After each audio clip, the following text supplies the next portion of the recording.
नमस्कार दोस्तों। आज हम बात करेंगे एक ऐसे मुद्दे के ऊपर जो देश में बहुत ही चर्चा का विषय बना हुआ है। वो मुद्दा है समान नागरिक संहिता यूनिफॉर्म सिविल कोड। दोस्तों, हाल ही में प्रधानमंत्री मोदी जी ने अपने एक भाषण में ये कहा कि देश में यूनिफॉर्म सिविल कोड लागू होना चाहिए, समान नागरिक संहिता कानून लागू होने चाहिए।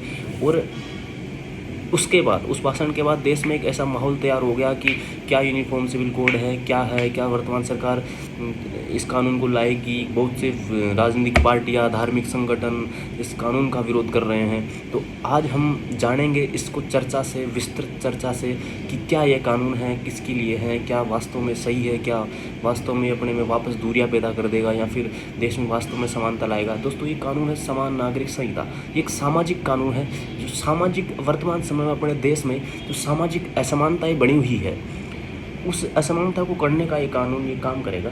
हमने इसका विस्तृत अध्ययन किया, कुछ थिंकर्स का अध्ययन किया, जो संविधान बना था उस समय की उनकी परिस्थितियाँ कैसी थी, ऐसी चीज़ों का अध्ययन करके मैंने मैंने जो अपने विचार समाहित किए हैं उनके आधार पर मैं बात करूँगा।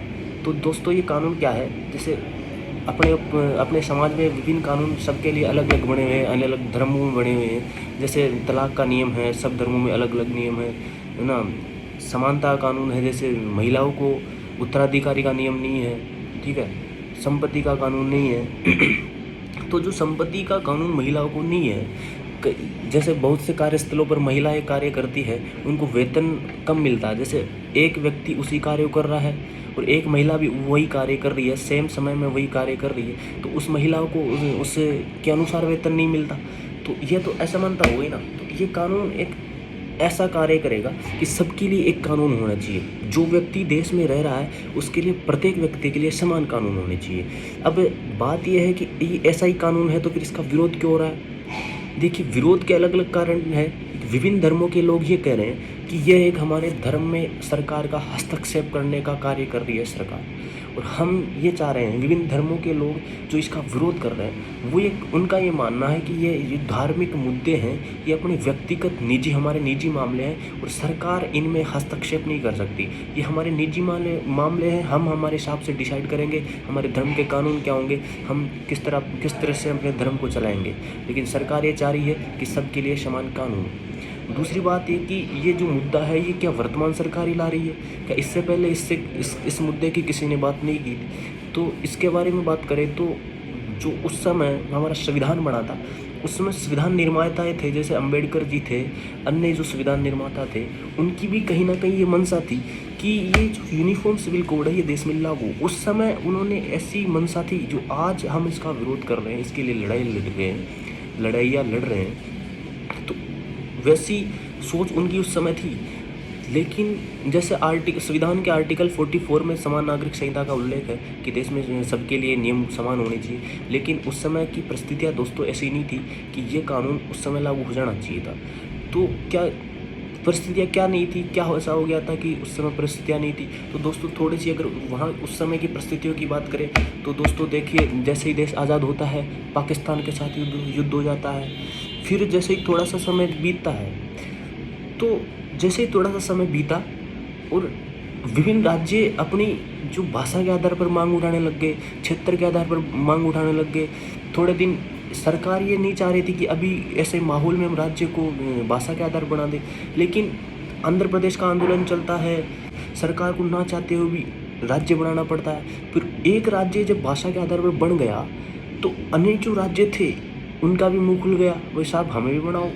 तो फिर उनके लिए क्या किया गया, जैसे फिर महाराष्ट्र है, गुजरात है, पंजाब है, हरियाणा है और आंध्र प्रदेश के अंदर तेलंगाना है। ऐसे फिर ये ऐसा माहौल हो गया, भाषा के आधार पर माहौल हो गया। फिर उसके बाद में चीन से युद्ध हो गया 62 में। फिर 64 में नेहरू जी की मृत्यु हो गई। नेहरू जी की मृत्यु होते ही राजनीतिक अस्थिरता पैदा हो गई बहुत तगड़ी। फिर उसके बाद में लाल बहादुर शास्त्री जी आते हैं, बहुत कम समय सत्ता में रहते हैं, उनकी मृत्यु हो जाती है। फिर इंदिरा जी शासन में आती है। इंदिरा जी जैसे ही शासन कर दिए, थोड़ा सा शासन उनका चलता है और नई नई पार्टियां उस समय खड़ी होने लग जाती है। कांग्रेस के विपक्ष में पार्टियां खड़ी होने लग जाती है और देश में एक समय ऐसा आया कि ऐसा माहौल हो गया, धार्मिक ऐसा माहौल हो गया, हिंसा का माहौल हो गया कि सरकार को, उस समय की सरकार को इमरजेंसी लगानी पड़ी। इमरजेंसी लगाई तो फिर सरकार गिर गई। सरकार गिर गई तो विभिन्न जो अन्य पार्टियाँ, छोटी मोटी पार्टियाँ थी, वो एकजुट होती है, सरकार बनाती है। उनकी सरकार ज़्यादा दिन नहीं चलती है, फिर दोबारा कांग्रेस की सरकार आती है। कांग्रेस की सरकार आती है और उस समय फिर ऐसा ही माहौल होता है। फिर इंदिरा जी की मृत्यु हो जाती है और इंदिरा जी की जब मृत्यु होती है तो एक ऐसा माहौल हो गया उस समय की राजनीतिक जो अस्थिरता उतनी व्यापक स्तर पर पैदा हुई कि उस समय के बाद तो फिर एक गठबंधन की सरकारें बनने लग गई। पूर्ण बहुमत की सरकारें बनना ही बहुत बंद हो गई। फिर अब पूर्ण बहुमत नहीं तो ऐसे कानून आए नहीं। कानून पूर्ण बहुमत में एक ऐसे व्यापक स्तर के कानून आ सकते हैं। गठबंधन में सबकी मिलजुल के बात सुननी पड़ती है, तब ऐसे कानून आते हैं। फिर 2003 में कांग्रेस की जब सरकार बनती है तब जाके थोड़ा सा के गठबंधन वाला सिस्टम ख़त्म होता है। फिर 14 में मोदी जी आ जाते हैं। मोदी जी जब से 14 से आए तब से इनके पास पूर्ण बहुमत और इतना व्यापक पूर्ण बहुमत है कि वर्तमान सरकार इस मुद्दे को वापस उठाई है और ये समान नागरिक संहिता कानून लाना चाह रही है। लेकिन मुद्दा ये है कि क्या वास्तव में ये समानता लाएगा या फिर यह सरकार का सत्ता में आने का एक चाल है। कुछ लोग ये आरोप लगाते हैं कि वर्तमान मोदी सरकार है इस मुद्दे को लेकर सत्ता में आना चाहती है।